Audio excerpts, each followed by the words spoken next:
আজ ময়মনসিংহের ত্রিশালে যাচ্ছেন প্রধানমন্ত্রী তারেক রহমান। উদ্বোধন করবেন জাতীয় কবি কাজী নজরুল ইসলামের ১২৭তম জন্মোৎসবের।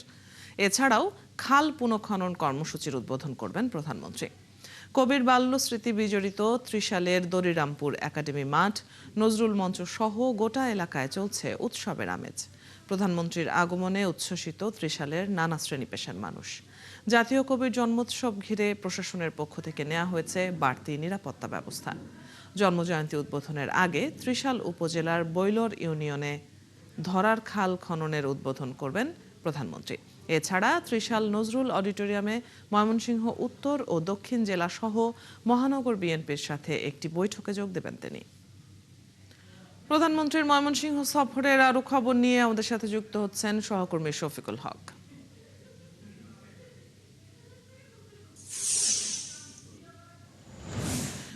ময়মনসিংহ থেকে সহকর্মী বাবুল হোসেন আমাদের সাথে আছেন। বাবুল, প্রধানমন্ত্রীর আজকের সফর ও কর্মসূচি সম্পর্কে বিস্তারিত জানাবেন। সেখানকার নেতাকর্মীরা কি বলছেন? একাডেমি মাঠে আজ থেকে শুরু হচ্ছে জাতীয় কবি কাজী নজরুল ইসলামের ১২৭তম জন্ম জয়ন্তীর উৎসব। 3 দিন ব্যাপী উৎসবের উদ্বোধন করবেন প্রধানমন্ত্রী তারেক রহমান। তিনি ঢাকা থেকে রওনা হয়ে সরাসরি প্রথমেই যাবেন ত্রিশালের বৈলর এলাকা, যে ধরা আর খাল পুনঃখনন সেটি তিনি উদ্বোধন করবেন বেলা 12:30টার দিকে।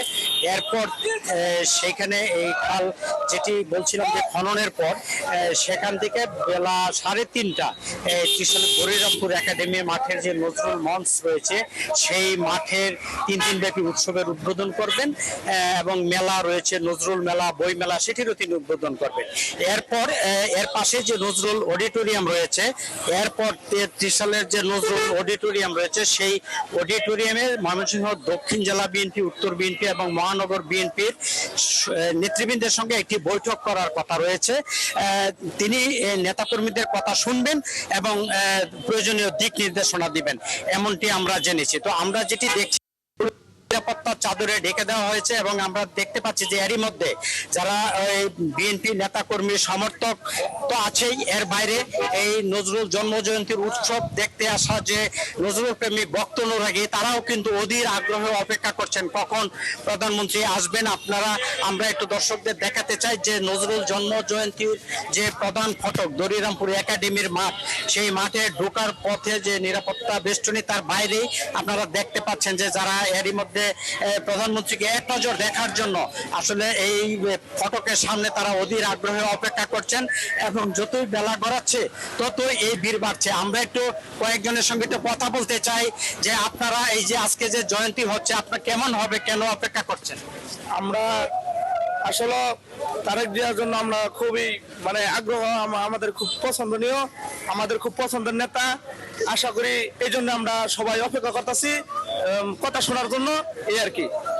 আমরা একটু আরেকজনের কথা শুনতে চাই যে কেন আসছেন এখানে? এখানে আজকে ভাই তারেক রহমান আসবে, এই জন্য আমরা সকাল থেকে এখানে আইসা দাঁড়ায় রয়েছি ওনাকে দেখবার জন্য, ওনার বক্তব্য শুনবার জন্য। কেমন হবে জয়ন্তী, এবারের জয়ন্তী কেমন হবে, কতটা উৎসব মুখর হবে? ভালো হবে। কেমন হবে? আগের চেয়ে অনেক ভালো, আগের থেকে অনেক ভালো জয়ন্তী, নজরুল জয়ন্তী। আপনাদের কাছে কেমন লাগছে? অনেক কিছু ভালো হচ্ছে, দেশের জন্য অনেক ভালো হবে, আর যে আসলে আমাদের উন্নয়ন হবে, অনেক কিছু হবে। আপনি কেন আসছেন? আমাদের নেতা তারেক রহমানকে দেখতে জন্য আসছি, যে উনি অনেক দেশের উন্নয়ন করবে, আমাদের গার্মেন্টস ফ্যাক্টরি আবার আমাদের অনেক কাজকর্ম যেন উন্নত হয়, দেশের ভবিষ্যৎ যেন ভালো হয়, উজ্জ্বল হয়, এই জন্য আসছি। আপনাদের দাবি কি? এবার যে প্রধানমন্ত্রী আসছেন, নির্বাচিত হওয়ার পর এই প্রথম আসছেন, আপনাদের কি দাবি?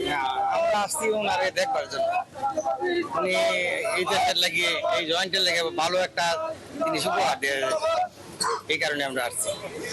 ধন্যবাদ। আপনি শুনছিলেন অদিতি, এই যে যারা আসছে এখানে আসলে তারা সকাল থেকে অধীর আগ্রহ নিয়ে অপেক্ষা করছেন তাদের প্রিয় নেতা। আপনার মাধ্যমে আমরা দেখছিলাম বাবুল, আপনি আছেন সেখানে সংবাদ সংগ্রহ করছেন। দর্শক, প্রধানমন্ত্রীর ময়মনসিংহ সফর নিয়ে আমাদেরকে জানাচ্ছিলেন সহকর্মী বাবুল হোসেন।